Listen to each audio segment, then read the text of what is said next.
Val Kilmer. The Val is short for Valium because he's so boring. Tommy Lee jonesing for Valium because he's so boring. Jim carry me away after I've overdosed on Valium.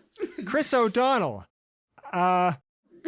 Boring character. Nicole kidney failure from Too Much Valium.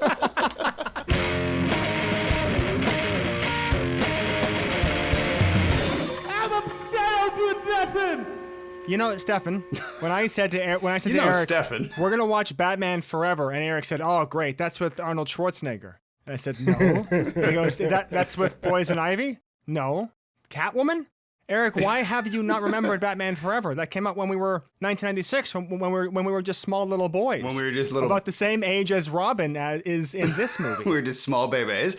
I think my brain mashed the two of them together, to be honest with you, because there were moments in this movie that I did remember upon watching it, and obviously watching, I remember the nipples. I remember the cave that he falls into, but I just think that like those two movies, for whatever reason, for me, got amalgamated together in my mind. Travis, we saw this in the theater, didn't we? We did see this in the theater because we had Batman toys from Michael Keaton's Batman movies. Mm-hmm. We had Batman Returns on VHS.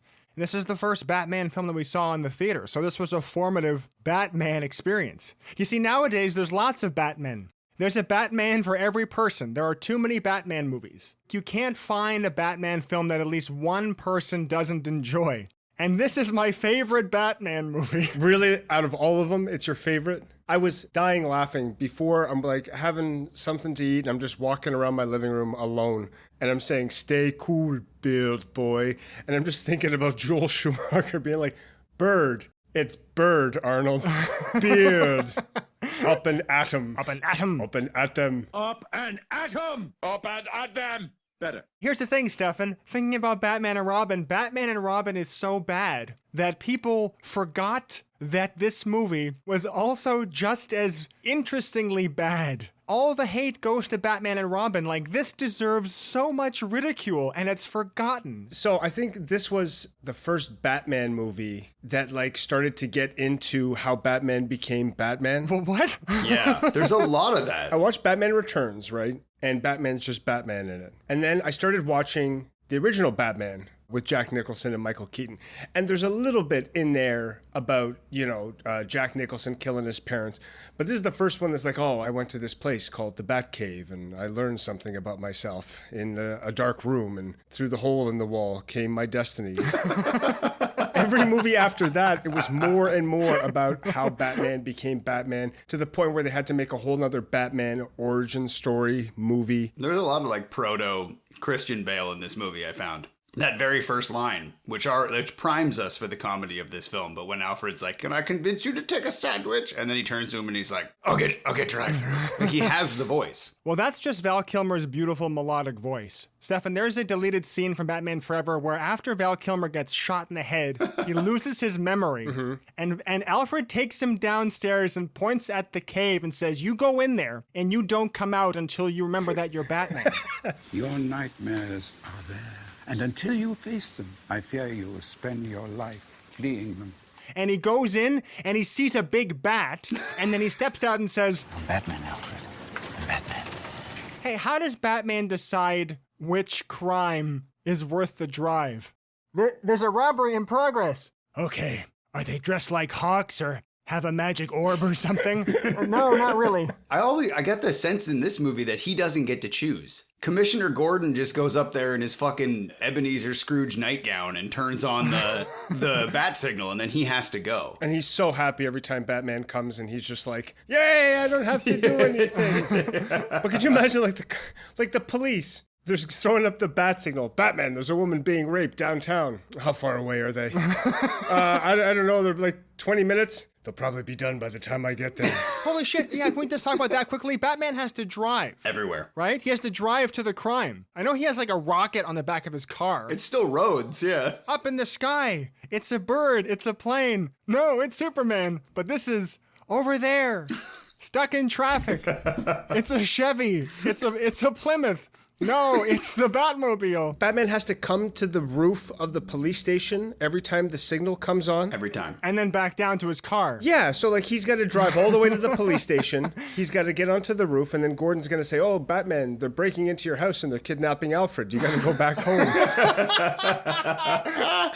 And like, not to mention that Gotham just must be like riddled with infrastructure issues because he's not climbing up all those stairs to get to the roof, right? He's using his grappling thing to punch a hole in something and then shoot straight up. There's lots of grappling holes. There's holes everywhere. He's got to find a taller building. Yeah, exactly. Next to the building so that he can fly down to it. I'm here now.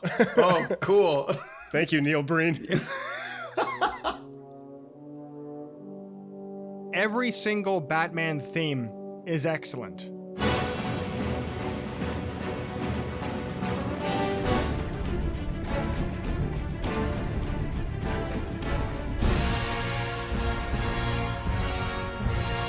What's the best Batman theme song? The best Batman theme song? I feel like the original Batman theme has more of an earworm quality to it. That's like da-na-na-na-na-na. Oh, actually, you know what? Never mind. Yeah, the TV show Batman theme is definitely like stuck in my brain. But the Robert Pattinson, the Batman theme is probably the one I like the most. It's the most chilling. I mean, my favorite is the original television show, like na-na-na-na-na-na-na-na-na-na-na-na-na, Batman.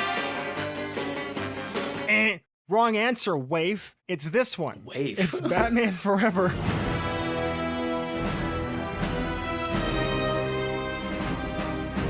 And then at one point, the brass section just goes. We're already really bad at using the names of characters and actors interchangeably, but this is going to be worse because each of the main characters has an alter ego. I'm probably going to use the words, or the names rather, Edward Nygma, the Riddler, Jim Carrey interchangeably, and I might even throw in The Mask. Yeah. Just to keep you on your toes. Make sure that you use his first name too, because No, we're not gonna. Mars Callahan is not invited. That's what I just said. I said Nygma. Edward Nygma. Listen, I had completely forgotten that Harvey Two-Face Keitel has two girlfriends in this movie, one for each of his personalities. And I also did not realize watching this as a child that he was like split personalities as much as he is in this movie. That every time he comes into a scene, he like says hi on one side and then flips around to say hi from the other side. I have some thoughts about that. But let's get started, Travis, because you have an essay. I do. You have an essay? This might end up being a two-parter, Eric. Oh, you have an essay of notes. I got you. The film opens with the Warner logo morphing into the Batman symbol. We then see the names of the actors fly by in different colors, all of which are representing the feelings we'll be feeling as the movie progresses. Purple, Nausea, remorse, blue, confusion, regret, green, Disgust, seasickness. And then we pull out, and there's another Batman symbol. I want to just say that quickly, that it's clip art. It's like clip art from your PC in 1998 that's flying at you across the screen. And the movie is just called Forever, in green, because of Riddler. Batman then grabs his utility hooks and other assorted grappling accessories and steps out into the Batcave, where the new Batmobile lifts out from under the ground. Michael go. Alfred then says, Can I persuade you to take a sandwich with you, sir? and Val Kilmer says, we're not going to start the movie this way. I'm Batman, for Christ's sake. Nope. And then the Batmobile drives away to the crime. Is the movie trying to say tonally right away that, like, don't take this too seriously with that Alfred line? I think so. Can I get you to take a sandwich? I'll get drive-through in my Batmobile. Ha ha ha. I don't know. I think It's deliberate one way or the other, but do you think it's, a simple-minded joke, or it's like a little note to the audience? I think it's the first, because it's like, this movie is terribly unserious, like throughout the entire thing. Like all of it, there's these little moments that they've made decisions to like take away from the tension. Filmmaking is a series of decisions, and every decision was wrong. But thinking about it, I wouldn't want to eat or drink while I'm in that suit, because it doesn't look like it's too friendly for pissing and shitting. It looks like you have to take off the whole thing just to take a shit. No, But to get drive-through in that Batmobile, Yeah. the whole fucking top has to slide forward. there is a zipper on the ass of his suit, though. You see that when you see the butt close up. So he could shit it and farted it anytime he wanted to. That's not why there's a zipper on the back of the suit. Alfred, It's for when he goes to the Batcave. explore my Batcave. The kinkiest fucking cave I ever saw. We see outside of the second bank of Gotham, and it looks like a circus. This is a good indication of the torment this movie will impose upon you. Lighting, all purple and green. Camera angles, Dutch as fuck. lenses, wide. Choices, bad. Everything has been designed to induce motion sickness. And then we're introduced to my favorite actor in the whole movie, Thomas Lee Jones. Two-Face. He flips a coin, and it has heads on both sides, but one side is scratched and the other side is regular coin. He has a security guard hostage that he intends to use as bait for Batman, and the guard is J.J. Abrams. You're counting on the winged Avenger to deliver you from evil, aren't you, my friend? Can we talk about the security guard for a sec before you move on? Well, we are. Is it actually J.J. Abrams, or are you fucking with me? No, it's not actually J.J. Abrams. It just looks like J.J. Abrams. Oh, okay. Two-Face has, like, his opening line is about how everything is governed by luck, which is why he makes all of his decisions, sort of, Kind of. sometimes, based on the toss of a coin. Luck! Blind, stupid, simple, doodah, clueless luck! But I really wanted to open up to you guys about Tommy Lee Jones's performance and the choices that he makes as an actor in this movie. Well, I want to talk about the performance of this security guard. When I mention a security guard, what do you think the attributes of a security guard need to be? You know, stoic, able to stand for long periods of time, probably reasonably fit. Able to stand? What else physically do they need to be able to do? Hear and see. Hear and see. Our security guard... Our security guard has the biggest glasses and the most archaic hearing aid I've ever seen in my life. But you said you'd let me live! Too true, and so you shall! And I mean, do I need to go into what he sounds like? If you like, Stefan. I think we know. It's been a nice podcast. It's been good. Boys, kill the bat! The thing that I loved about this, but I also found so insane, was the amount of behind-the-scenes pageantry and choreography that must have had to be involved in training any henchman in this kind of organization. Like, there's a board of directors for the Two-Face company. He's got, like, branded parachutes at one point in the movie, but, like, you see that right away. They've all got the same outfit. They've all got the same Tommy gun that's lit up with LED lights for some reason. Tommy Lee Jones guns. This Batman, I feel like, must inhabit the same universe that the Warriors inhabit, where they like roll through New York and there's gangs that all wear the same outfit. It's interesting that you mentioned vaudevillian, Eric, because Tommy Lee Jones decides to use half a face. Hey, so rather than oh God, Batman. Okay, hey, wait, so- no, we gotta get back to Two-Face, and we gotta get back Gotta to go back to security guard. So not only do the henchmen all have like the brand, like the same look, but they've also got all like the same lip piercings with like safety pins, which I thought it's punk as hell. I actually really like the idea of piercings with safety pins. I like the neon tubes on their gun wheels on their Tommy guns. I like that they at one point, and we're jumping way ahead, and we can come back to this. But my favorite part was in the helicopter when his one henchman just calls him Face. Hey, Face! Hey, Face! So his Face! his name is Two-Face. I just thought it was very funny. I love that part, and we'll do it right now. Batman's cape falls in front of the windshield of the helicopter, and then Two-Face's henchman says, "Face!" And then Tommy Lee Jones goes, "Huh?" And then the henchman goes, "Ugh!" And then Tommy Lee Jones goes, "Ah!" And then he just starts shooting, and then he kills his henchman. Tommy Lee Jones has a lot of, It's very Tim Allen. So I think Two-Face only uses his coin to decide whether or not he's going to kill somebody. That's what it seems like. Like he didn't use his coin before he started shooting at Batman through the window of the helicopter, right? He just No, you're right. So like it's kind of arbitrary. He flips a coin to see if he's going to kill the security guard. But then after, Yes. he says nothing better than live bait to catch a bat. So like what happened if he flipped and he was going to kill the security guard? What was the plan then? Nothing better than live bait to trap a bat! Batman would have gone up regardless. He doesn't know if the guy's dead or not. But you remind me of my favorite line in this movie is when Tommy Lee Jones flips the coin and it's heads positive, and he says, Fortune smiles, another day of wine and roses. Or, in your case, "Beer and pizza."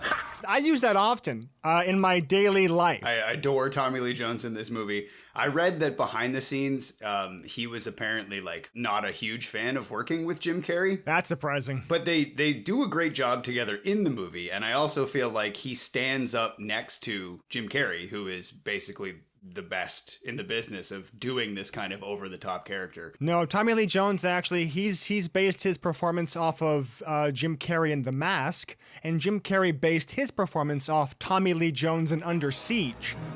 Batman swings in, Commissioner Gordon and Nicole Kidman are talking, and you see Gordon, he's using his hands, and he's looking up, like, I think we should employ some sort of Batman-type person. Hot entrance. Nicole Kidman sees Batman land in front of her, and she immediately says, fuck me, please. I thought Batman Returns was horny. This is a much more horny movie than that one. So who wants to talk about the sexuality dripping off of this movie? The one thing I do want to say that I hate is that I don't like her name. Her name is Chase Meridian, and so you're named after two banks. From the minute she told me her name, I was like, I hate this person. The second bank of Gotham on the... Second anniversary of the day I captured him. How could Two-Face resist? I'm Chase Meridian. It's the horniest thing, and it carries through, but this, I think it's because it's the first time. Not every girl makes a superhero's night table. But it's so rock hard horny. I'm surprised, like, when she says something about, like, I could write a hell of a paper about a man who dresses like a flying rodent, and he's like, actually... Well, let's just say I could write a hell of a paper on a grown man who dresses like a flying rodent. Bats aren't rodents, Dr. Meridian. I've completely dried up. I didn't know this guy was a fucking nerd. I didn't know this guy's a fucking loser. And again... You're part of the mammalian... fuck off. And that brings me back... I'm trying to flirt with you, Batman. Brings me back to the branding thing, to the fact that every one of these people has a marketing team behind them. At what point did you look that up? When you were thinking about your superhero alter ego, you're like, I gotta make sure it's not a rodent, because that'd be weak. I have some pamphlets regarding bats that I think you should read. Nicole Kidman plays Dr. Chase Meridian, and she's a psychologist brought on to analyze the absolutely insane criminals that Batman has to deal with. Can we reason with him? He's holding innocent people up there. It won't do any good. Agreed. Before we get into the bank, why is it on the 32nd floor? Hi, I'd like $40 in quarters, please. Well, the elevator's out, so it's 64 flights of stairs straight up. Let's start this party with a bang! And then a wrecking ball comes in. Yeah. That means he has somebody operating the wrecking ball. There's a wrecking ball available up that high, which means that they had to have a crane. Yep. Also, how that wrecking ball comes in doesn't make sense. Like, it comes in slow, and then it continues, and then it rolls, and then and sideways disappears. Never to be seen again. Also, the timing is so perfect that the guy operating the crane is mic'd to Two-Face. So, with the benefit of foresight, what is Two-Face's plan? He's on the 32nd floor, he has a security guard hostage, and he's smashed through a wall with a wrecking ball in order to steal a vault, but the vault is filled with acid. Oh no! It's boiling acid! Okay, did he put acid in the vault? No, he's stealing the vault. For money. To take the acid, to sell the acid for money, or to make sure that nobody uses that acid to burn somebody the way he got burned. Maybe someone is just like in safe deposit boxes, they're storing their very valuable acid. All my acid. For your dying pleasure, we are serving the very same acid that made us the men we are today. Because he says out on the loudspeaker, when I steal this vault, I'll have all the money I need. When we open that safe, we'll have everything we ever wanted. To do more crimes.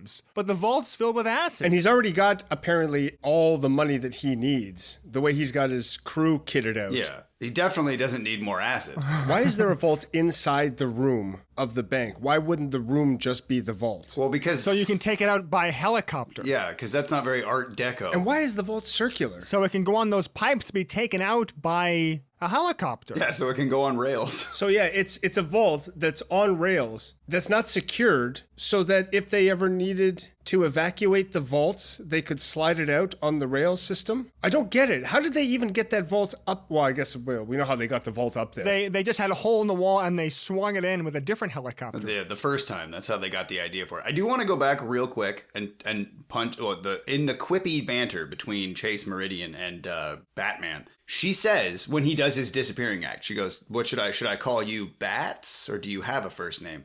And I just was like, that's stupid. His name's not Batsman.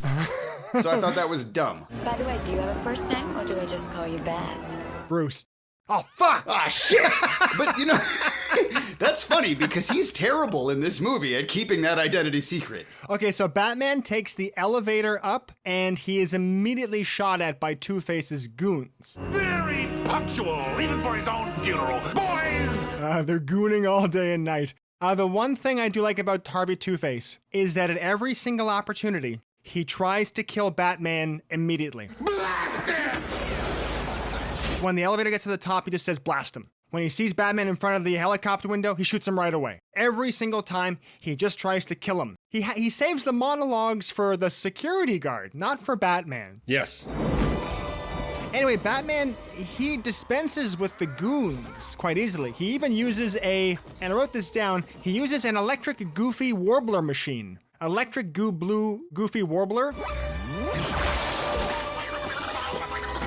To defeat one henchman, because he shoots him with the blue goofy warbler, and the guy goes,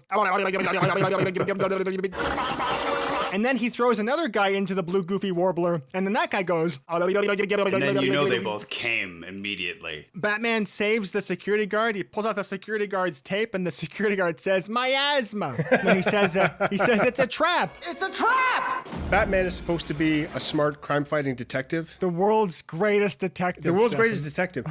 He needs to be told by this dude that it's a trap. He doesn't think that it's a trap right away. World's greatest detective. He just went in there anyways, because he's a goddamn hero. He'll never harm the contents of the vault, or by inaction allow the contents of the vault to come to harm. I shall not cause harm to any vehicle, nor the personal contents thereof, nor through inaction let that vehicle or the personal contents thereof come to harm. Yeah, like most police, he's there to defend property. Oh my God, it's going back. The Cavalier at it. Yeah, he's killed 2 security guards. He's got another one hostage. Probably killed that one too. And Chase is like, yeah, he'll probably kill him without giving it a second thought. And Batman's like, all right. She's like, oh, forget that. Like, what are you all about? You know what I want you to kill without a second thought? Let's go. So Batman is immediately caught in the vault, which then fills with boiling acid. Boiling acid. It's worse than regular acid. It doesn't fill with boiling acid right away. They drag the vault out of the bank room. Yes. Via a helicopter and a fishing line. A secret helicopter. Yes. That no one knew Which about. doesn't make sense to me. Do you think that the wrecking ball was attached to the same wire that they use? Like the wrecking ball was on that... On the helicopter? Oh, maybe. And then they just cut... so they didn't need... So okay. you think there's a crew in the background, detaching the ball and hooking it up to the bank vault? Maybe. You know what? That's probably what happened. Yep. I've decided that is what happened. The security guard had a hearing aid when we saw him in close-up, and then Batman uses the hearing aid to unlock the tumbler from the inside of the 3,000-pound vault. You'll have to borrow this. Hey! That's my hearing aid! And then he lifts the 2,230-pound vault door up and open. So Batman possesses superhuman strength and also superhuman patience for that man with whom he is trapped inside the boiling acid thing. My shoes are melting! Wow! My shoes are melting! I'll be honest with you. They're prescription shoes! My hearing aid! That guy, I think, displayed more patience than anyone, because at one point, when he yells out, "It's boiling acid," Batman says, "Hold on." And he just goes, "Yeah, like what the fuck do you think I was gonna do, asshole?" Fall into it. No! How did Two-Face get the acid in the vault? That means that they had to break into the vault a prior time to load the vault with acid. Attention, citizens of fair Gotham! There is more acid than there is space in the safety deposit. Like, how can the volume of acid be increasing to fill the space of the vault? You know what I mean? Yeah. Where is all the acid coming from? It's compressed acid. And also, why does it matter that it's boiling? Acid doesn't work any better if it's hot. It's hot. It's just acid. So the acid can melt through shoes, but it won't melt through the bottom of the vault? Yes. Doesn't melt through metal. Okay. Specifically. And also, it must not melt through the money that Two-Face wants from inside that vault. No, I don't think he cares. Well, Two-Face must have taken the money out and then put the acid in. So that's insane. The acid, the boiling acid. The other thing is, like, why do you need a combination to open the vault from inside the vault? From the inside, yes. Why would that be a thing? In case you get stuck inside. Like, you can't listen to a vault, because when you turn the tumblers, there's nothing that clicks. So using a hearing aid, not using a hearing aid doesn't matter. But what if the security guard, was like a normal guy that didn't need a hearing aid? What was Batman going to do then? Why doesn't Batman have like a little special hearing tool? Batman can't have a whole bunch of very specific tools attached to his belt, okay? So anyway, Batman then uses his bat welding torch to snip the chains of the suspended vault, and then it swings back into the same spot from which it was taken. Hang on. The hook that he shoots, we know that it can hold up the bank vault. By the way, the bank vault is as large as an Astro van. Yep. And we know that the hook can support the weight because he shot it into drywall. Yes. Yes. Shot it right through drywall, and then the hook just no problem catches that 2-ton vault. But then it swings back in. So the end of this sequence is Two-Face flies the chopper into a large sign that doesn't kill Batman. He's like dangling from a chain. Funny enough, Stefan, there was another deleted scene where when Batman is hanging from the chain, Two-Face points his gun at him, flips his coin, it comes up the non-scratched version. So he says, aha, lucky day for you, and then he doesn't shoot Batman. Because he would have to flip his coin every single time he wants to shoot somebody. And then like he can just keep flipping the coin until he gets what he wants. Because he does that later, yeah. Everybody gets one flip. Yeah. You know? Because he does that exact thing when he shoots him in Bruce Manor, or Wayne Manor. Farewell forever to that pointy-eared night rat. So into the Visine ad, he comes through unscathed. He comes through unscathed, and then Two-Face shoots his own henchman, his own goon, trying to kill Batman. He then takes over the steering wheel. I don't know if a helicopter has a steering wheel, but this one does. He takes it over and he locks the wheel with the club, copyright, and then he steers it towards the statue of Gotham Liberty, and then he hops out of the chopper with a parachute, which is like a specially designed Two-Face brand parachute. Have the good taste to die. So this must have been his plan all along. He knew that Batman would intervene in the stealing of the vault. He knew that Batman would try to take over the driving of the helicopter. He would lock it with the club to fly it into the statue of Gotham Liberty so he could kill Batman. That was the whole point of the vault acid on the second anniversary of the acid splash. We're all understanding this? Yes, and it demolished the face of Gotham Liberty Tower. How tall is the Statue of Gotham Liberty? I'm going to guess that it's about the same size as the Statue of Liberty in New York City. Which is what? Going by Ghostbusters 2, it's about twice as tall as a museum. Okay, so like... which is 4 stories. So like 8 stories? Which is about the same size as the Stay Puft Marshmallow Man, I think. Yeah. Yeah, Eric, so it's one Stay Puft Marshmallow Man size. I'm terrified beyond the capacity for rational thought. So if you jump off of a Stay Puft Marshmallow Man... Right. Do you have time to deploy a parachute and have it make any kind of difference in how hard you hit the water? Because I don't think you do. I think you might. I think it'll slow you down just enough. You could probably, if you like Greg Louganis it and you just and just like stay straight as an arrow, you could probably. You got a Greg Louganis. Greg my penis. You gotta stay straight, and I think you'll be okay. I think you just because that's what Batman does, though. He just jumps, and he's fine. I know he's Batman. But Two-Face jumps and he has time for the chute to deploy and we get a nice long look at it before he hits the water. Batman's also got a cape. It's true, the cape. Yeah, you're right. No, that's just decorative. Despite a valiant effort last night by Batman, Harvey Two-Face is still at large and extremely dangerous. We are then treated to the worst CGI rendering of the city you have ever seen, as we get a little bit of news saying the second bank of Gotham, Batman thwarted. Also, Wayne Enterprises is doing a... That last scene was a doozy. It was a full-throated performance, an incredibly bombastic expression of Tommy Lee Jones's Two-Face. It was constant music, constant explosions, constant gunfire and action. So now it's a good time for the movie to settle down and just be a little bit normal, quieter. A little normal. Yeah. Ha! Wrong, idiot! Here's Jim Carrey has the mask. Oh my God! What's on all our minds? Brainwaves.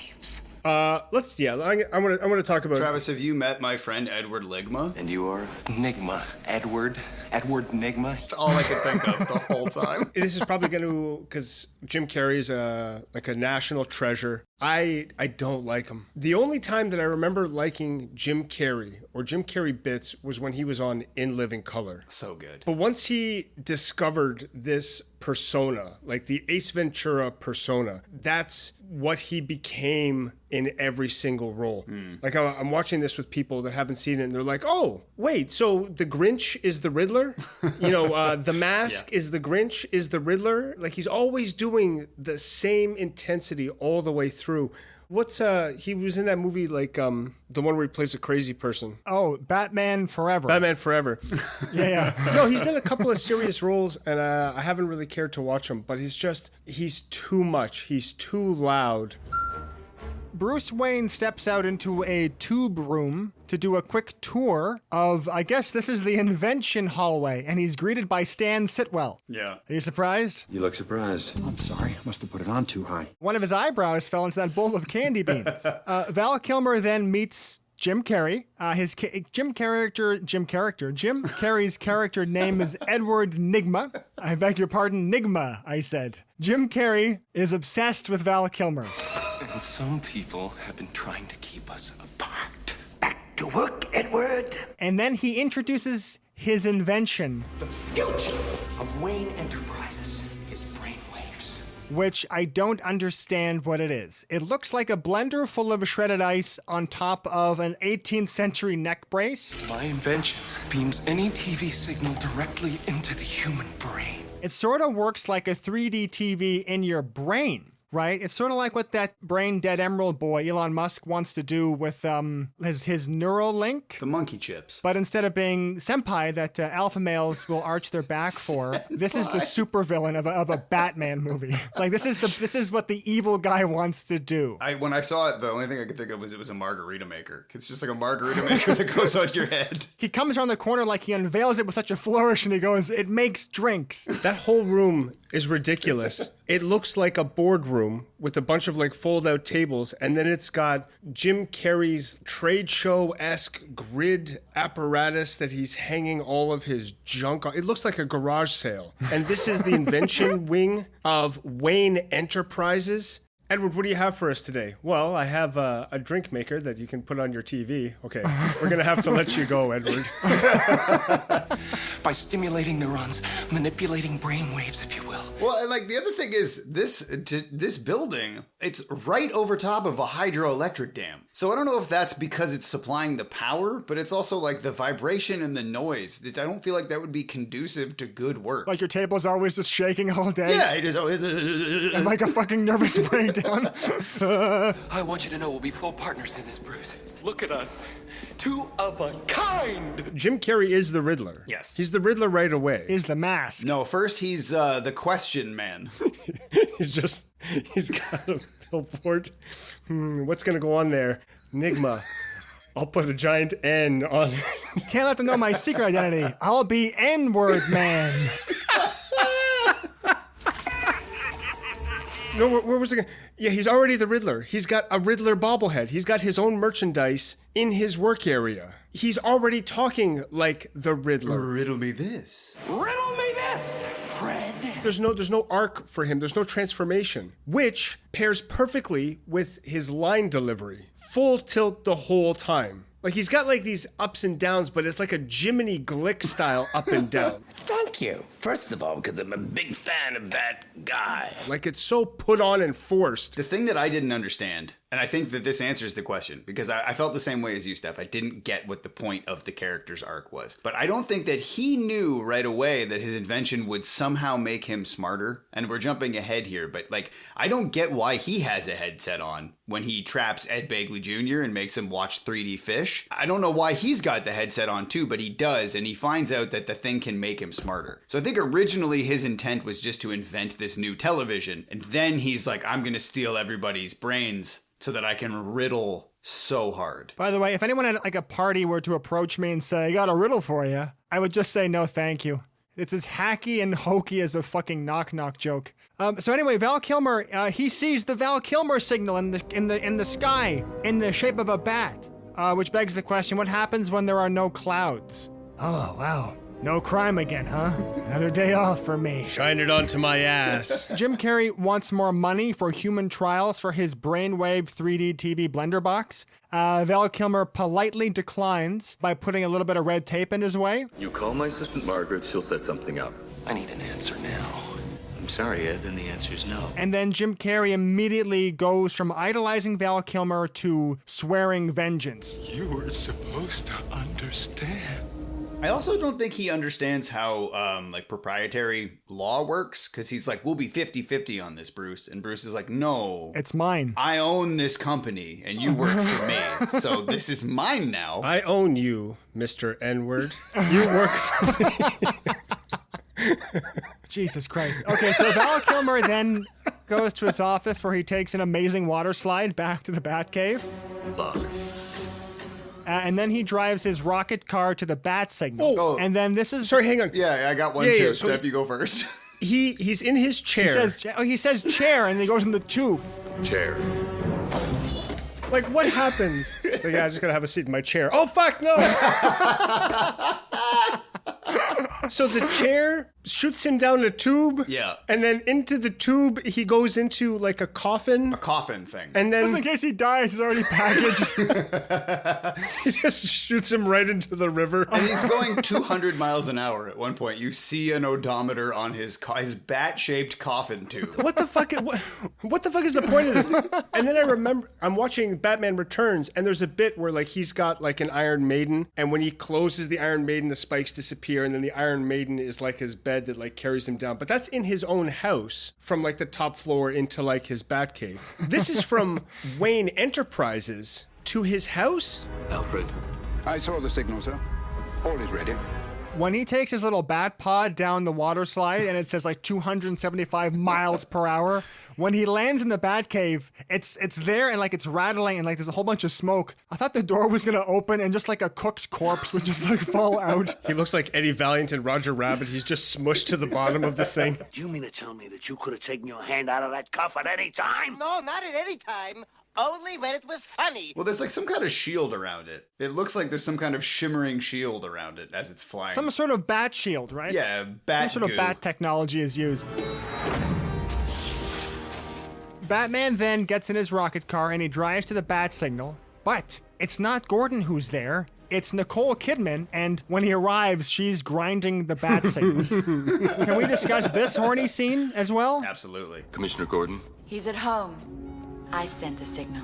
Bruce Wayne, he rolls up. He's like, what's the emergency? And she's like, my pussy is unstretched. I need it. He's like, the bat signal's not a toy. It's like, I used my bat toy earlier to warm up for you. I don't think you want to have sex with Batman. He must really stink. He's wearing leather. Just like the sweatiest cock you've ever smelled in your whole life. It's like that old Batman sketch, right? He's like, I will fight crime in a latex suit. Really seals in the flavor. This is the first time we get a real good, maybe the second time we get a real good close-up on the nipples of the suit, which leads me to believe that it was engineered with stuff like this in mind. I feel like he knew one day he would be in a horny situation because there's no other reason to have nipples on your suit. The real problem, I think, is that there's no way he can get hard in that suit. Well, he's wearing an enormous codpiece, and but it's like there's contours of every possible muscle. The suit is like a naked person. Yeah, there's veins. I think that's what they're going for. Yeah, it was like it was designed by Jeffrey Dahmer. Yeah, I want to make an anatomically correct suit out of you there. And oh, you betcha. Nicole Kidman is up on that roof in like the sexiest outfit ever. And I'd like to imagine that like she had to ring Jeff Gordon. What the fuck is his name? She had to ring Commissioner Gordon. Commissioner Jim Gordon. She comes to the door and she's dressed like that. And he's like, oh, would you like to come in? She's like, actually, I want to go up on the roof and shine the bat signal. It's like, all right, fine, you bitch. You called me here for this. The bat signal is not a beeper. Well, I wish I could say that my interest in you was purely professional. At this point, I made the note, why is Cocktail McEvening dress even allowed up on the roof? Because, yeah, she's in like lingerie. She's a psychiatrist. Yeah. That's why she's allowed on the roof. This will help improve Batman's morale. When I blow him, his mind will improve. Oh, this is also... Are we still talking about this, Travis? Let me do my joke, goddammit. Yes, I have so much to talk about of the scene. Joke. Nicole Kidman says, like just trying to have some facile reason for why she called Batman over, and she says, Last night at the bank, I noticed something about Two-Face. His coin. It's his Achilles heel. Tommy Lee Two-Face. His coin is his Achilles heel. What insight. Yeah. I regret that she wasn't around for Batman and Robin because she could have been a huge help. Mr. Freeze's gun is dangerous. If he shoots freeze at you, you freeze. We need to get a close-up on Poison Ivy's feet because Quentin won't stop calling me. Two-Face has two faces, and coincidence? He's addicted to his coin, and he loves So coins. Jim Carrey is, we're going to cut now to a different scene. No, Nothing really happens besides Batman and Nicole Kidman have a sexually charged scene. You're trying to get under my cape, Doctor? A girl can't live by psychoses alone. And then Batman jumps off the roof with what must be just the most painful erection inside of his hard, tight leather pants. I just want to bring this up. Eric, I don't know, when I watched this movie as a kid, when she's talking to Batman and she's trying to be like sexy, like, you come over to my place for dinner. I'll bring the wine.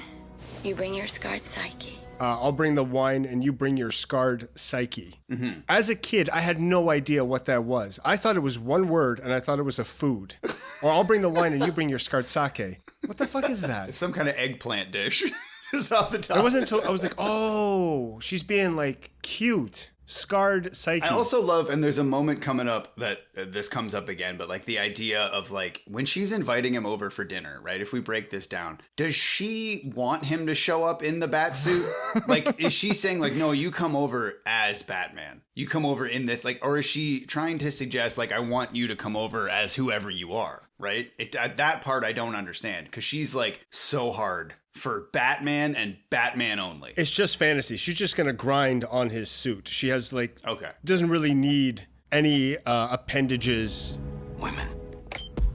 We go back to Wayne Enterprises where Jim Carrey is burning the midnight oil. Now I've got it! And he's caught by Stan Sitwell. Show you it works! What the hell is going on here? I told you this project is terminated. I'm calling security. Jim Carrey then knocks him out with a coffee pot. Caffeine will kill you! And subjects him to a human trial of his invention. Enigma, you touched that switch and... Which one, this?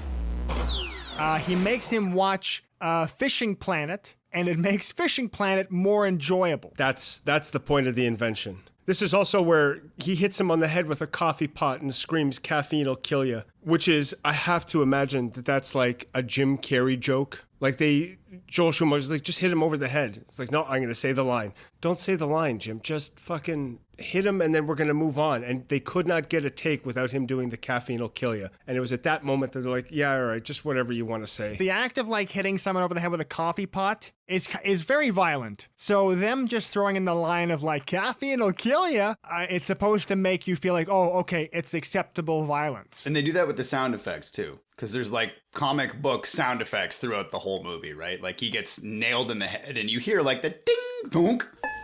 And yeah, it's just to dull the actual violence. It could have been that goofy sound effect on top of hitting him in the head. You don't also need to have Jim Carrey strike a pose and do his fucking stupid voice. That would do the dulling of the violence. And the other thing is like, was that even a thing? Like, because I know it's like, you know, milk's good for you, milk's bad for you, all that stuff. Was there, like, in this point in time, was caffeine considered bad? Like, there's a better line. You hit him with a coffee pot and you say, "Cops will kill you if you're black." Oh, that caffeine packs a punch.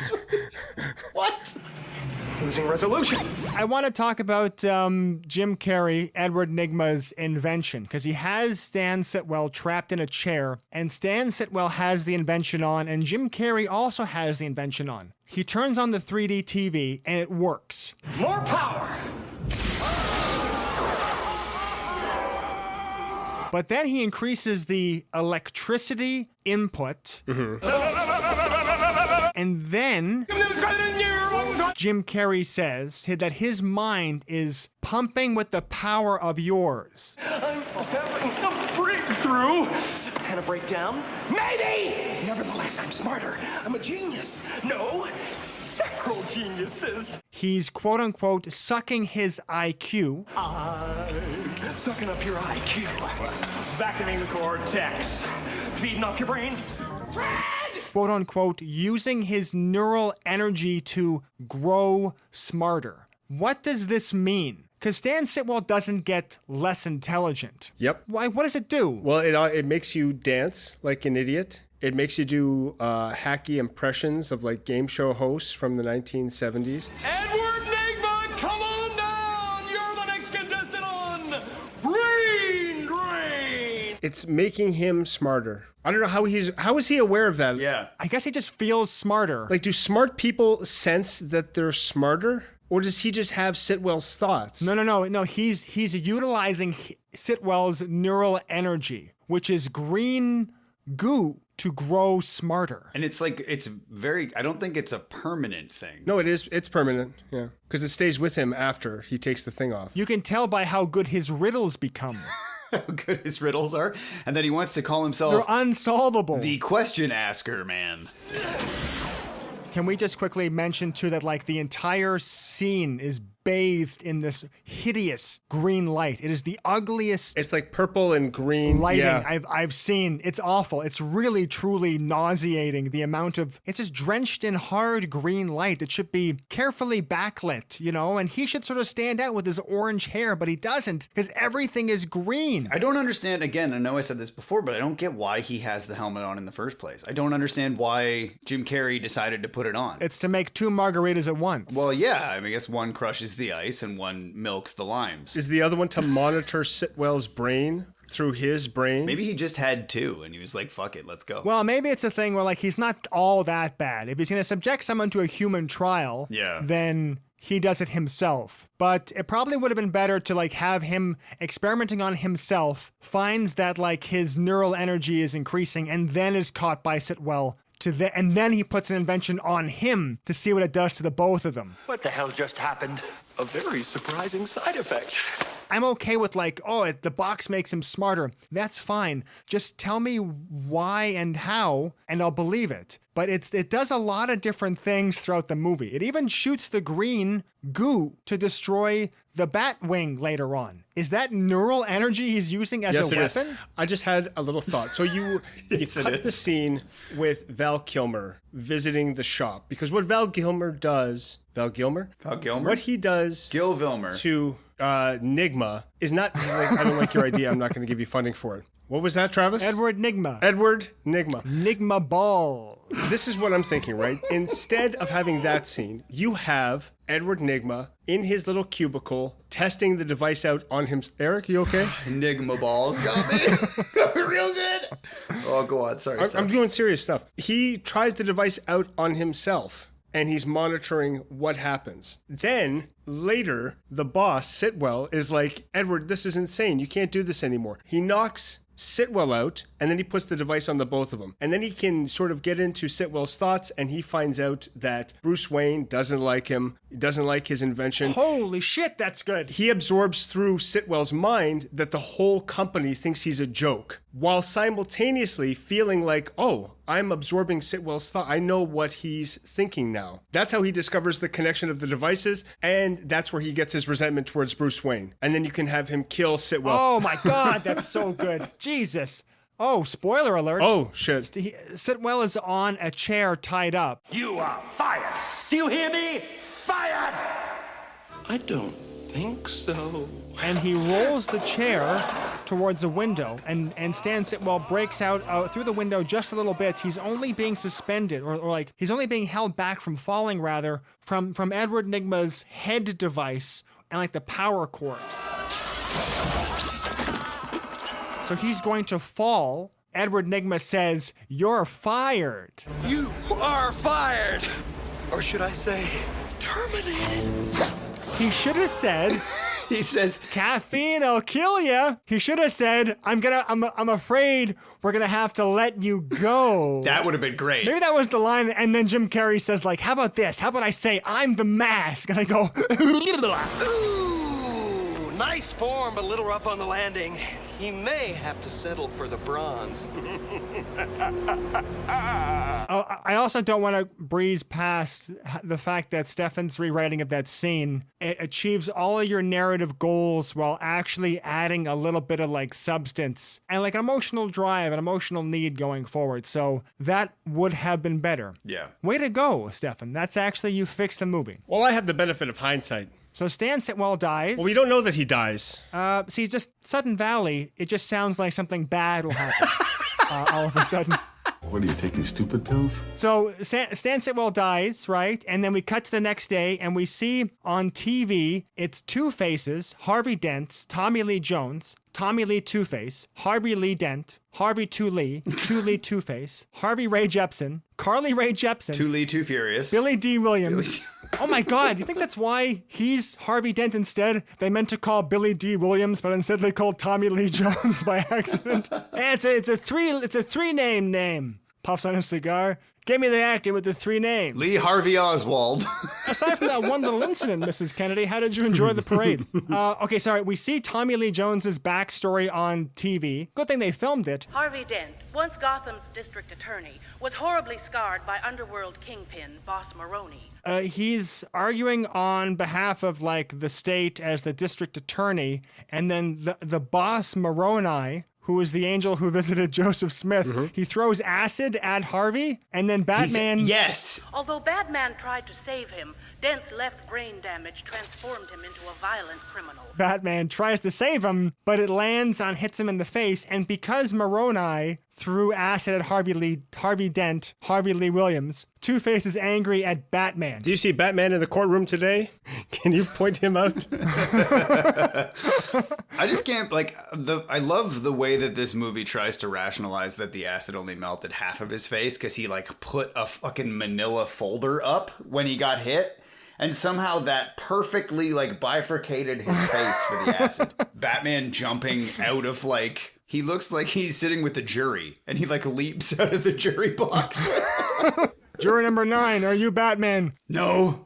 So Gordon calls Val Kilmer back to Wayne Enterprises to investigate the apparent suicide of Stan Sitwell. Horrible way to die. Yes.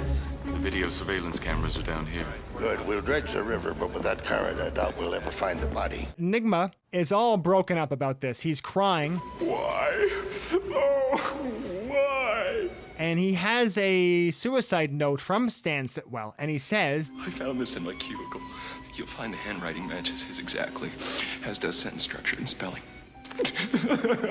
The note says, goodbye, cruel world. The only way that is plausible if that is the only sentence that Fred ever wrote. If he was just constantly writing goodbye, cruel world on stuff, then Edward Nigma has a leg to stand on to say it matches his sentence structure perfectly. Yep, definitely suicide.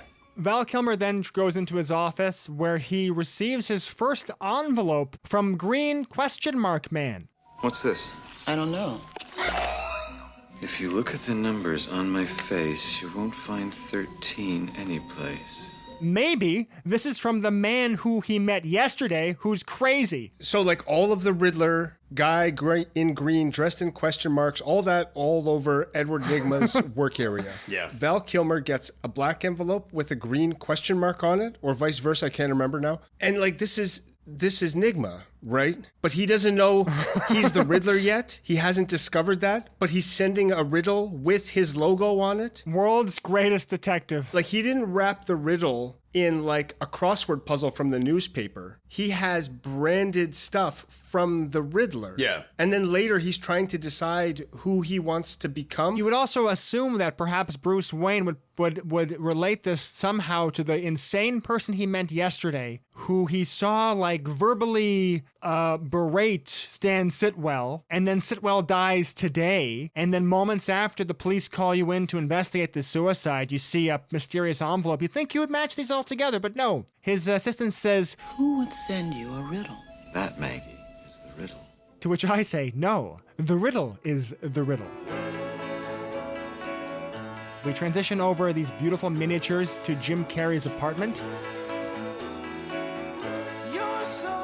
Stefan, did you recognize the song that was playing in the Riddler's hideout? Yes, that is the Flaming Lips. It is the Flaming Lips, yes, which I was surprised by. Yeah, there's a couple of songs that they use that I actually really enjoy. Oh, the soundtrack's great. They must have just wanted that bit from that song because of that You Can Blow Your Boss's Head Off. You hate your boss at your job. Guess what I did today? But in your dreams you can blow his head off. which is like one of the hardest lines in a song that's so happy and like upbeat about like dreams. It's just great. Yeah, very well chosen. Jim Carrey in his apartment, he is creating a new riddle with an incredible amount of forensic evidence. He's touching every fucking thing, right? He then posts the riddle to the gate at Wayne Manor. Wayne Manor. Although we just see a W, right? It could be the Wonka factory. Good day, sir. If I know anything about rich people, they have a camera at the gate. So I imagine Bruce saying, oh, there's Edward Nygma. Oh, he's the Riddler. I'm going to just have him killed because I'm a billionaire. He is wearing the stupidest outfit. I was actually saying that like that outfit is designed, I think, to make him look like a nutty goofball. In today's sort of like fashion, like that would be a cool hipster outfit. An old bicycle with a basket on the front and like the backwards beige Kangol hat and like a long trench coat. And he's wearing these gloves too. He's wearing gloves when he's putting the envelope on the thing, but he's not wearing gloves when he's making the riddle. Mr. Wayne, we saw a gentleman approach the gate last night. He was driving just the most Riddler-ish bike that I could ever possibly hope to describe. He then announced where he was. He said Wayne Manor out loud for no reason at all. And then I believe he said the N-word before driving away. He was saying Riddler, Riddler, Riddler, Riddler, Riddler, Riddler, choo choo, as he was driving on his bicycle. We just ran him over. We thought he was a danger to society.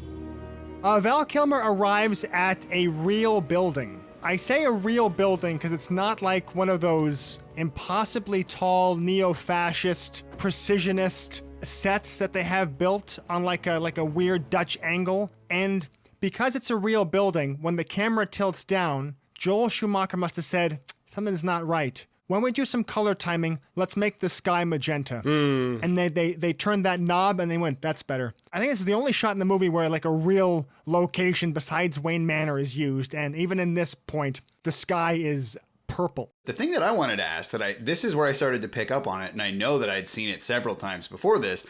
Like, what is the symbolism of all of the like Atlas Shrugged statues? Like everywhere throughout this movie, at the circus, all throughout the city, there's like those men, the statues of men hunched over holding something up. It cannot be a reference literally to Atlas Shrugged, objectivism, or to Ayn Rand. I think it's just because Joel Schumacher saw a very muscular man holding a giant orb and said, that's fucking awesome. I'm doing that with every scene. You have no idea. I didn't realize. I didn't know if there was like some like backstory to it or if it was a critique of some kind. Bat story? Yeah, if there was a bat story to it. Of some kind of like, you know, the oppressed of Gotham City are the ones that are holding up the fucking bank. I don't know. Dr. Meridian, please. Thank you. When Val Kilmer arrives in Nicole Kidman's office, a security guard vaguely points at the stairs when he says, Chase Meridian.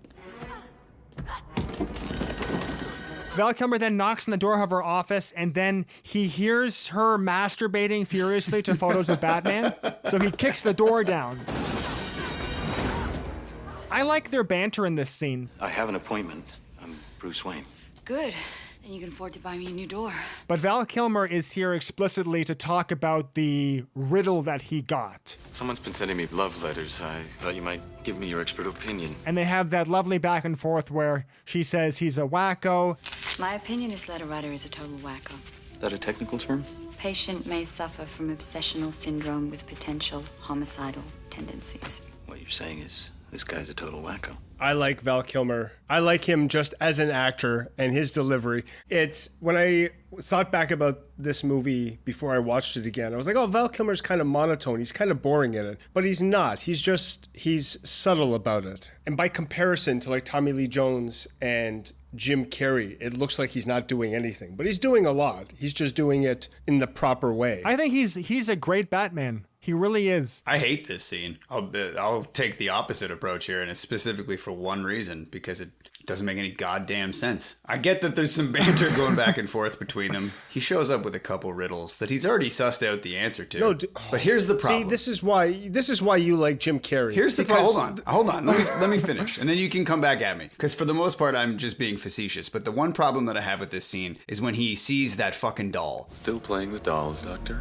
She's a Malaysian dream warden. Some cultures believe she protects you from bad dreams. And he's like, wow, that's weird as shit. That looks like Two-Face. What is that? Some cultures think that it protects your dreams. Yeah, Malaysian culture, not some. It's actually her sex toy. It's her dildo that she was using before he came into the room. Do you need one? Me? No. Why would I? You mentioned the Malaysian sex doll that is, it has half and half imagery, which is, of course, a reference to Star Trek, the original series. Yes. No, of course, it's a reference to, like, hey, duality. Harvey Two-Face, Batman, Bruce Wayne. You have a thing for bats? Oh, that's a Rorschach, Mr. Wayne. But before that, Val Kilmer walks over to a picture on the wall, and it's a Rorschach test, and he says, you know, I'm not Batman. So he told me to tell you that he likes you. Did you want me to tell him something? I mean, him, of course. Don't tell me I'm not Batman or anything like that. He walks over and he's like, you got a thing for bats? I'm not Batman. What? He's like, it's a Rorschach. He said, you know, I'm not Batman. You see what you want to see. Why do you have a picture of my parents getting shot on your wall? Okay, but I want to talk about a picture of my parents were fighting. I want to talk about this scene because it's Batman who is clearly hard for Nicole Kidman. But now he's here as Bruce Wayne. And the same way that like Nicole Kidman got Batman to come over for some bullshit about like, oh, did you know that Two-Face is actually crazy? He comes to her with a riddle that he's already solved just because he wants to see her, to see what she's like when he's not Batman. So she has two sides of her, the therapist side and then the I want to fuck Batman side. He's got his Batman side and his Bruce Wayne side. It's a nifty little scene, all centered around this creepy sex doll. Well, like, and the entire like kind of this entire angle of the movie is weird. It's very strange because yeah, she's into Batman. She specifically says, Bruce Wayne, you're like a brother to me. We'll just go to the circus together. He says as Batman that I don't blend in at family picnics and stuff. So they're both coming at it with the assumption that she wants to date Batman and he can only ever be Batman with her if they were to be in a relationship, which I think is fucking crazy. It's a very strange thing for two people to approach this situation with. She could date Bruce Wayne and fuck Batman, and then everybody wins. Then everybody wins, yeah. She wins the most because throughout the entire movie, she's like, oh God, which one? The handsome billionaire or Batman? What she gets in the end is, oh my God, both. Yeah, one thing real quick though. Is he a billionaire in this? Yes. Or is this pre-inflation where he was just a multi-millionaire and that was still the same thing? No, he's fully a billionaire. Wow. And Edward Nygma makes enough money to double his stock prices in like 2 days? Mm-hmm. Guess that's how he got that custom Riddler upholstered couch. I've really got to get you out of those clothes. Excuse me? And into a black dress. After 33 minutes of being bombarded with grotesque imagery at the intensity of a gas station bathroom assault, we get to say, oh good, clowns! Do you like the circus? Bruce Wayne comes in with Nicole Kidman, and there's a lady there. She's a reporter, and she says, Bruce, who's this? Bruce, who is this beautiful young woman you're with? Dr. Chase Meridian. A doctor? What kind of doctor? A balls doctor? Is she a specialist or a ordinary doctor? Is it family medicine? Is it internal? Is she a surgeon? The best part of this is that, and this movie does this a lot, but the next scene after they get bombarded with weird perv questions, that woman is sitting next to Bruce Wayne. Performing feats of unimaginable aerial skill. The flying Graysons. I like this scene. I think it has a lot of issues, but I actually do like this scene. So when they cut to the Hippodome, I know it's a hippodrome, but I like the idea of a hippodome. It looks like a matte painting, and I really enjoyed it because it's different from like that pseudo like virtual reality 1990s CGI that they use for the rest of the city. You know what it reminded me of? You remember Edge City from The Mask, the city where nobody comes? It looked kind of like that with like the neon purples and the greens. And I wonder if Joel Schumacher was like, oh yeah, Jim Carrey, yeah, The Mask. Yeah, we're going to use those colors because that movie's popular. Forget this good, clean, wholesome, all-American fun and join us in a celebration of absolute chaos and true justice. Harvey Dent, Tommy Lee Jones, he assumes correctly because he takes over the circus. He breaks in with his goons. Inside this harmless-looking orb are that's 200 sticks of TNT. He assumes correctly that Gotham's wealthiest most powerful, most influential people, Batman must be among them.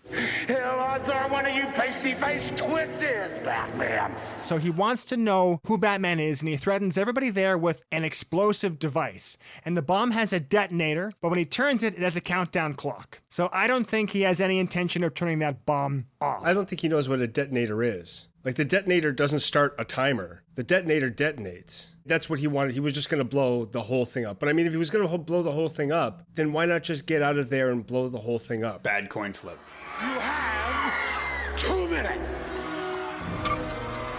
In the first scheme that he pulls off, he's trying to kill the Batman, right? Yeah. That's the whole thing. Yes. It's safe to assume that this scheme is the same. The whole thing that he wants to do is kill the Batman. We have to, yes, he has to kill, he wants to find out who he is and kill him. He's not interested in humiliating him at this point. He's just trying to kill him. Right. He was never interested in humiliating him. Well, he only ever wanted to kill him. I know he only ever wants to kill him, but the Mr. Riddles convinces him otherwise later on. But I think that it's either that he doesn't care. He doesn't care if everybody dies, but he wants to make sure that he's got Batman. So I think he's saying, Batman, show yourself, tell me who you are, and then I'll disarm the bomb, with never any intent of doing that. Just so that he can make sure that Batman dies. That's my take on it. The other issue that I have, he's got this fascination with wires and, like, hoisting things. Yeah, he loves it. Loves it. He's like, oh, I've got a bomb in here that I could detonate, but I'm going to put it on a timer, and now I'm going to raise it into the air. What's raising it into the air? But more importantly, why is he raising it into the air? And most importantly, why are there circular holes, the perfect size for that bomb, all the way through the building, right up to the roof? And were they just going to raise it all the way up to the top? Because it looks like that's what happens. The flying Graysons, who are part of the circus, they all clamber around and say, we can stop them. And they climb up as the bomb is being hoisted up. Perhaps they're lifting it up so people can't get at it, and the Graysons are the only ones who can get there. But in the movie, it just keeps lifting up and up. We could stop him. Mitch, if we go out of the digging. Be careful, boys. Don't worry, Mom. Chris O'Donnell, Dick Grayson, he gets to the top and just continues to lift it. There's no mechanism by which it's being lifted at this point. So I don't even know what was pulling it up in the first place, but why is it being pulled up? He takes that orb one-handed on his shoulder, opens the latch to the ceiling of the Hippodrome, and then pushes it up and through. And over the edge. Yeah, and then it rolls off the roof. So I guess that's to show that Dick Grayson has, like, super strength? He also has superhuman strength, because we know there's 200 sticks of dynamite inside that thing. Mm-hmm. Chris O'Donnell, Dick Grayson, Robin. He actually manages to get the bomb outside of the Hippodrome, and it launches into the water where it explodes safely on a fishing vessel that is actually filled with Haitian immigrants. I just had a thought, because we might come back to it later, but Dick Grayson has incredible strength. He's very strong, okay? Okay. Yeah. To be able to push this bomb up and out like one-handed. Like, the strength that he has is unbelievable. I just want everyone to remember this now, because I think they explain it later on. I have one question about this situation, because we see The Mask is watching this from home. Jim Carrey's in his weird little hallway home working on his outfit, and he watches this. Yep. And he's overjoyed to see that Two-Face is maybe going to kill Batman. But I thought, wouldn't he be upset based on what Dr. Chase Meridian previously said about how he's obsessed with Bruce Wayne and he will have to kill him to get rid of the obsession? Don't you think that he would be mad that Two-Face might get to him before him? Well, first of all, the Riddler at this point doesn't know that Bruce Wayne is Batman. The Riddler should be obsessed with only Bruce Wayne. He turns his attention to Batman for plot convenience, and then, bully for him, turns out that his obsession, Bruce, is also Bat. Yeah, I guess that's a good point. Our kind of day. Dick Grayson manages to save the day by taking the bomb out, like I said, but Harvey flipped a coin and then shot at the family of Graysons, and they all plummeted to their death. Coffin flop. Dick was witness to his parents' death, and much in the same way that Bruce Wayne was witness to his parents' death as well. So this is where one might assume, incorrectly, that this is what the movie is about. Val Kilmer is going to stop this young man from becoming who he became in the wake of his family's death. I should also say that one part of this scene that I really enjoy as well is how when Harvey Dent says, which one of you is Batman, Val Kilmer immediately stands up and says, I'm Batman, but he is drowned out by everybody else in the crowd. And then he just starts climbing shit and beating guys up. Yeah. He doesn't hesitate when actual lives are at stake. So good for him. You know how the bomb was being hoisted up and then Chris O'Donnell went to the top and continued to pull it up and out? What were the other Graysons doing? It looks like they were just climbing onto monkey bars. Yeah. Yeah, they were like following the bomb. Doesn't make much sense. And the mom being like, be careful, boys. And then Chris O'Donnell's like, don't worry, Mom. Like, what? They're being shot at? Like, sorry, this is just a regular day for us, Mom. Well, I mean, they're trapeze artists. You know what I mean? Every day is dangerous. And their dad, Anthony Bourdain, is like, you go up and handle the bomb, Chris, and we'll climb on the monkey bars and distract Two-Face. They just start doing their act. Quick, do a cartwheel. He might be distracted by this. Richard, the youngest flying Grayson, will perform the awe-inspiring death drop. Without the safety of a net. They say that he's going to do the death drop without a net, but it's like, what is the death drop? It's the exact same other move they did a minute ago. Yeah. Just they take the net away. You know what I mean? Like, and who's a net? Yeah. Nobody's jugs are bigger than a net's. Nobody's jugs are bigger than a net's. Right. So you know how Two-Face has two personalities and Batman is of two minds because he's both Bruce Wayne and Batman, and then Dr. Chase Meridian has the two-sided Malaysian sex doll? It seems that like thematically they're going with this like duality thing. So there really is no need for the Riddler to be in this movie at all. It should just have been Harvey Dent. This just made me think of, right, when we're talking about Annette and jugs and whatnot, that's from Greece, right? Some dude's like, oh, are her jugs bigger than Annette's? The other guy's like, nobody's jugs are bigger than Annette's. When I was a kid, I thought he was saying nobody's jugs are bigger than their nets. Yes. And I'm like, is net? I didn't know what that meant either. Like a slang for pussy? Like nobody's jugs are bigger than their pussies. I'm like, they all are, I think, for the most part. I thought he said nobody's jugs are bigger than their nets, as in like what do you mean, like a hockey or nobody's net? Nobody's jugs are bigger than their bras, like the nets that hold them. That makes the most sense. But for they were talking about a net, not a net. It's not a net, it's the net. It was called the net with that girl from the bus. We were gushing over Treat Williams last time. You know what he got famous for? He was Danny Zuko on Broadway. Oh, hell yeah, dude. No shit. That's amazing. Doesn't that just fill your heart with like warmth and joy? It does. I love Treat Williams. You know what? Who would have been a good Batman? Treat Williams. Official sponsor of the show.